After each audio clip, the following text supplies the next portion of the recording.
मान तालुक्यातील म्हसवड शहरातील वाढीव पाणीपुरवठा योजनेच्या कथित निधीत गैरप्रकार झाल्याचा आरोप करत सामाजिक कार्यकर्ते किशोर सोनवणे यांनी बुधवार 19 ऑगस्टपासून नगर परिषदेसमोर आमरण उपोषण सुरू केलं आहे। या योजनेची श्वेतपत्रिका प्रसिद्ध करावी, निधीच्या वापराची जिल्हाधिकाऱ्यांकडून सखोल चौकशी करावी आणि मुख्याधिकाऱ्यांवर गुन्हा दाखल करावा अशी मागणी सोनवणे यांनी केली आहे। त्यांच्या आंदोलनाला राष्ट्रवादी काँग्रेसच्या कार्यकर्त्यांनी पाठिंबा दर्शवला। सोनवणे यांच्या आरोपानुसार विविध विकास कामांचा दर्जा तपासण्याशिवाय संबंधित ठेकेदारांची बिलं अदा करण्यात आली। तसेच वाढीव पाणी पुरवठा योजनेतून चोरीला गेलेल्या मुद्देमालाबाबत पोलिसात तक्रार करण्यात आली नसल्याचा आरोपही त्यांनी केला। दरम्यान उपोषणकर्त्यांच्या आरोपात तथ्य नाही असं मुख्याधिकारी डॉक्टर सचिन माने यांनी स्पष्ट केले। वाढीव पाणी पुरवठा योजनेचं काम अंतिम टप्प्यात असून सध्या टेस्टिंग सुरू आहे। टेस्टिंग नंतर कासार बोळातील रस्ता काँक्रिटीकरण करण्यात येईल असं त्यांनी सांगितले। रथमार्गाचे काम दर्जेदार असल्याचा दावाही त्यांनी केला। टाइम्स ऑफ महाराष्ट्रसाठी म्हसवड मान सातारा प्रतिनिधी महेश कांबळे यांचा रिपोर्ट। म्हसवड नगर परिषदेच्या विरोधात आज बुधवार दिनांक 19 रोजीपासून म्हसवडचे सामाजिक कार्यकर्ते किशोरभाऊ सोनवणे यांनी खरं तर पालिका प्रशासनाच्या विशेषतः मुख्याधिकाऱ्यांच्या विरोधात आजपासून आमरण उपोषण सुरू केलेले आहे। या उपोषणाला म्हसवडच्या राष्ट्रवादीच्या कार्यकर्त्यांनी सुद्धा पाठिंबा दर्शवून या ठिकाणी पालिका प्रशासनाच्या विरोधात काही प्रश्न उपस्थित केलेले आहे। आज आपण त्यांना भेटणार आहोत। सोनवणे साहेब, काय सांगाल, आपण आजपासून नगरपालिकेच्या प्रशासनाविरोधात आपण आमरण उपोषण सुरू केलेलं आहे? मुळामध्ये नगरपालिकेच्या मुळामध्ये म्हसवड नगर परिषदेच्या शिवकडून ते जनतेच्या पैशाची उधळपट्टी सुरू आहे। याच्या विरोधामध्ये आम्ही दिनांक 11 ऑगस्ट 2026 रोजी माननीय जिल्हाधिकारी साहेबांना समक्ष भेटून त्यांच्या कानावर या सगळ्या गोष्टी घातल्या होत्या। त्यांना निवेदन दिलं होतं आणि शिवणच्यावर तात्काळ गुन्हा दाखल करण्यात यावा अशा पद्धतीची आम्ही प्रामुख्याने मागणी केली होती। म्हसवड नगरीमध्ये स्वर्गीय अजितदादा पवार साहेबांनी 79 कोटी रुपयाची वाढाव पाणी पुरवठा योजनेचं जे काम दिलेलं आहे, ह्या कामाची खऱ्या अर्थानं जर पाहिलं आपण तर पूर्णपणे बोजावर उडवलेला या लोकांनी।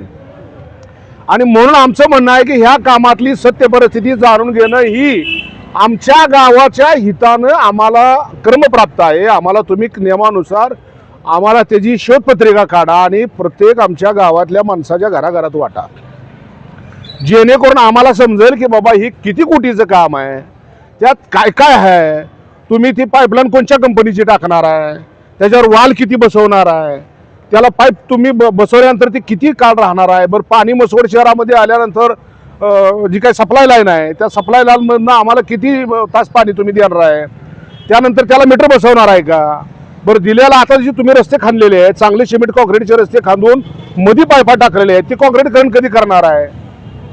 आमच्या मालकीची म्हसवड नगर परिषदेच्या मालकीची लोखंडी पाईप ही चोरीला गेली, त्याच्यावर का गुन्हा दाखल तुम्ही केला नाही? तुमची काय मिली बघत आहे का त्याच्याबरोबर, त्या ज्यानं चोरी केली त्याच्याबरोबर? दुसरी गोष्ट, इथं स्मशानभूमीच्या पाठीमागं जे रस्त्याचं काम तुम्ही चालू केलेलं आहे ते मुरमीकरणाचं काम आहे, पण त्याच्यामध्ये नदीतली गावाची घाण टाकलेली जी माती आहे ती टाकताय त्याच्यावर, आणि त्याचं जर तुम्ही बिल काढणार असला तर ह्याच्यापेक्षा आमचं दुर्दैव काय? आषाढी वारीच्या वेळेला गावातली सगळी शौचालय तुम्ही ह्याच्या काय नूतनीकरणाच्या नावाखाली सगळी शौचालय तुम्ही बंद करून ठेवली। हजारो लाखो लोक इथं वारकरी येत आहेत, त्यांनी कुठे शौचालयाला जायचं? म्हणजे अशा या बेजबाबदार शिववर तात्काळ प्रशासनानं गुन्हा दाखल करणं नितांत गरजेचं आहे।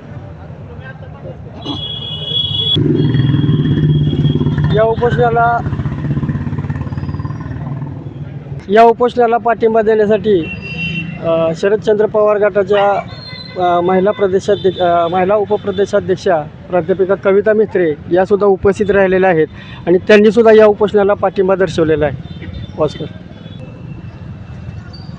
आज इथं म्हसवड नगरपालिकेच्या समोर किशोर सोनवणे आमरण उपोषणासाठी बसलेले आहेत। राष्ट्रवादी काँग्रेस पार्टी शरदचंद्र पवार पक्षाच्या वतीनं आणि या पक्षाची मी प्रदेश उपाध्यक्ष म्हणून इथं पाठिंबा द्यायला आलेली आहे। खरं तर हा प्रश्न जो आहे पाणी प्रश्न ह्या शहराचा हा अत्यंत जिव्हाळ्याचा प्रश्न आहे आणि पाण्याला कुठला जात धर्म नसतो, प्रांत नसतो, तसा पक्षही नसतो. ह्या जनतेचा प्रश्न आहे. आणि हा जो नगरपालिकेचे मुख्याधिकारी आहेत ते अत्यंत बेजबाबदार अधिकारी आहेत. ते अनैतिक काम करणारे अधिकारी आहेत, गेंड्याच्या कातडीचे अधिकारी आहेत. 79 कोटी पाण्याची ही जी वाढीव पाणी योजना आहे याची श्वेतपत्रिका आम्ही त्यांना मागतोय. 79 कोटी हे कोटी रुपये हे जनतेचे पैसे आहेत, त्यांच्या जनतेच्या घामाचे पैसे आहेत. त्या काही मुख्याधिकाऱ्यांनी खिशातनं दिलेले पैसे नाही आहेत आणि म्हणून त्याची श्वेतपत्रिका आम्ही मागतोय. ह्या योजनेचं ते काय करणार आहेत? तिकडं त्यांनी टेस्टिंग पाईपलाईन करतायत, त्या फुटल्या. जनतेला कळायला पाहिजे त्या का फुटल्यात म्हणून. तुम्ही काय 24 तास पाणी देणार आहात? ते कसं पाणी देणार आहात? मीटर कसे असतील? पाणीपट्टी काय असेल? हे सगळं करायला पाहिजे. घराघरातल्या प्रत्येक माणसाला हे कळायला पाहिजे, कारण 79 कोटी ही रक्कम खूप मोठी रक्कम आहे. आणि ह्यात जो त्यांनी उधळपट्टी चालवलेली आहे त्याचा जाब आम्ही शहरातले सगळे नागरिक त्यांना विचारतोय, त्यांची कॉलर धरून विचारतोय. आणि ह्यांनी उधळपट्टी करणाऱ्या ह्या मुख्याधिकाऱ्यांच्यावर गुन्हा दाखवला पाहिजे. त्याच्यासाठी तो उपोषण सुरू आहे. 25 लाख रुपये टँकरला खर्च करता तुम्ही उन्हाळ्यामध्ये. तुम्हाला जाब विचारला तर तुम्ही उत्तर देत नाही. खुर्चीवर कशाला बसलाय तुम्ही? तुम्हाला अधिकार आहे का त्या खुर्चीवर बसायचा? जनतेची सेवा करण्यासाठी बसलेला असतात, जनतेला लुटायला नाही. सीओ साहेब तुम्ही तिथं बसला. म्हसवडमध्ये जे काय आज होत आहे ते सगळ्या जनतेला माहिती आहे. रस्ते उकरून ठेवता तुम्ही, पाईपलाईन टाकता, तिथं परत काहीच नाही. पाणी घाण येत होती 2 महिन्यापूर्वी, आळ्या पडल्यात माणसांना. आणि म्हणून असा जो मुख्याधिकारी आहेत सीओ साहेब, तर काय साहेब ह्या माणसाला म्हणायचं? ज्यांनी आमच्या जनतेची, म्हसवडमधल्या जनतेची ज्यांनी फार वाट लावायला लागली आणि पैशाची उधळपट्टी केली आहे, त्यांना जाब विचारण्यासाठी इथं आमरण उपोषण आहे. आणि त्या जोपर्यंत त्यांच्यावर गुन्हा दाखल होत नाही तोपर्यंत हे उपोषण सुरू राहणार. म्हसवड पालिकेला जो शासनाकडून निधी प्राप्त झालेला आहे त्या निधीचा पालिका प्रशासनाने कशा प्रकारे वापर केलेला आहे याची श्वेतपत्रिका काढावी, अशी खरं तर ही मागणी या उपोषणकर्त्यांनी केलेली आहे.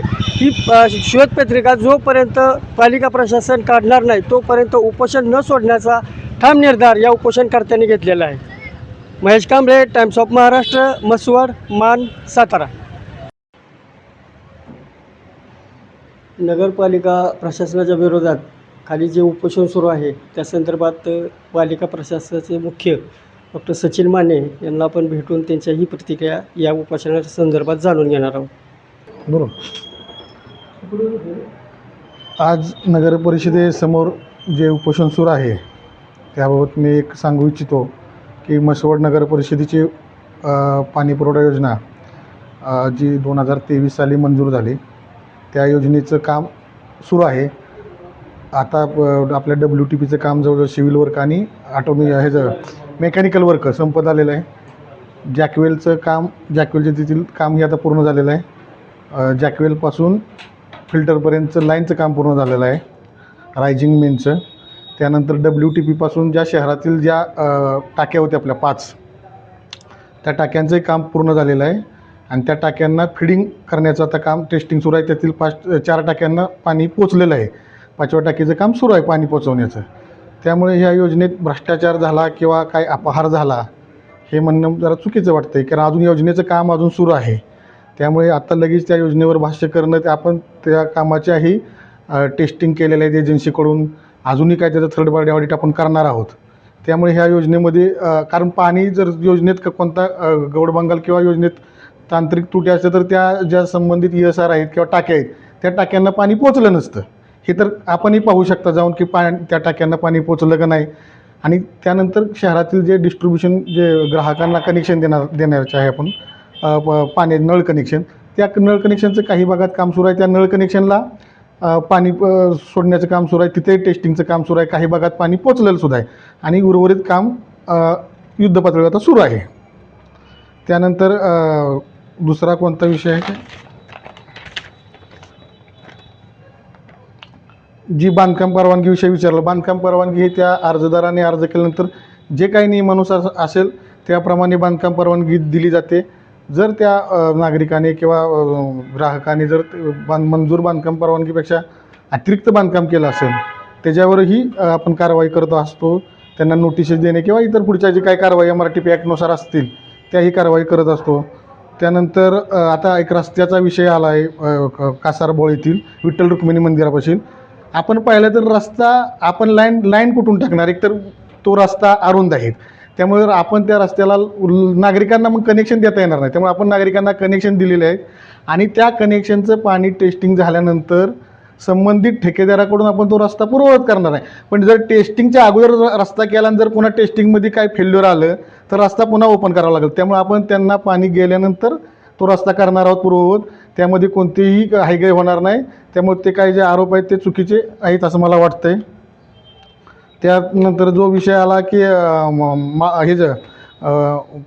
पंढरपूर नाका ते मर्याई माता मंदिर डांबरीकरण, आपण त्या रस्त्याची आपण स्वतः, मी पत्रकार बांधवांना एक विनंती करतो की आपण स्वतः जाऊन त्या रस्त्याची क्वालिटी बघावी. त्या रस्त्याला आता आपण फक्त MPM केलेलं, त्याच्यावरती कार्पेट आणि सिल्कोडचे 2 लेअर बाकी आहेत आणि आपण स्वतः जाऊन वस्तुस्थिती पाहणी करा त्या रस्त्याची क्वालिटी चेक करा आणि त्यानंतर आपण बोलू. कुठेही रस्त्यामध्ये कुठलाही पॅच अजून खराब झाला नाही. आता फक्त MPM केलेलं आहे, अजून त्यावरती कार्पेट आणि सिल्कोडच्या 2 लेअर आहेत. त्यामुळे आपण स्वतः जाऊन त्याची पाहणी करू शकता. त्यानंतर एक विषय आहे की टँकरने पाणी पुरवठा करणे. आता आपण संबंधित ठेकेदाराला विचारलं तर 25 लाखाचं बिल अदा केलं, ही माहिती कुठून आली हे मला थोडंसं हे वाटतं आश्चर्य की 25 लाखाचं बिल असं गेलं कसं, मग ते बिल गेलं कुठं? जर नगरपालिकेकडून आता 4-4.5 लाखाचंच बिल अदा झालं, मग 25 लाख हा आकडा आला कुठून? आपण संबंधित कॉन्ट्रॅक्टरला विचारू शकता, हो 25 लाखाचं बिल तुझ्या नावावर काढलं आहे का, मग ते बिल गेलं कुठं? आपण तेही माहिती काढू शकता. त्यामुळे हे जे काय आहे सर्व, त्यामुळे मी तुम्हाला आता वस्तुस्थिती माहिती दिली आणि आपणही स्वतः जाऊन फिरा. माझी पत्रकार बांधवांना पुन्हा विनंती आहे की पाणी त्या काळात पोचलं का नाही टँकरनं, लोकांनाही विचारा की टँकरनं पाणी येत होतं का नाही. ते ठेकेदार असतील आपल्याला परिचय, त्यालाही विचारू शकतो. 25 लाखाचं बिल आरोप होत आहेत, नगर परिषद सांगते आम्ही 4-4.5 लाख रुपये बिल दिलं, मग 25 लाखाचं बिल तुझं कुणी काढलं तुझ्या नावावर किंवा ते बिल कुठं गेलं, याचाही आपण माहिती घेऊ शकता.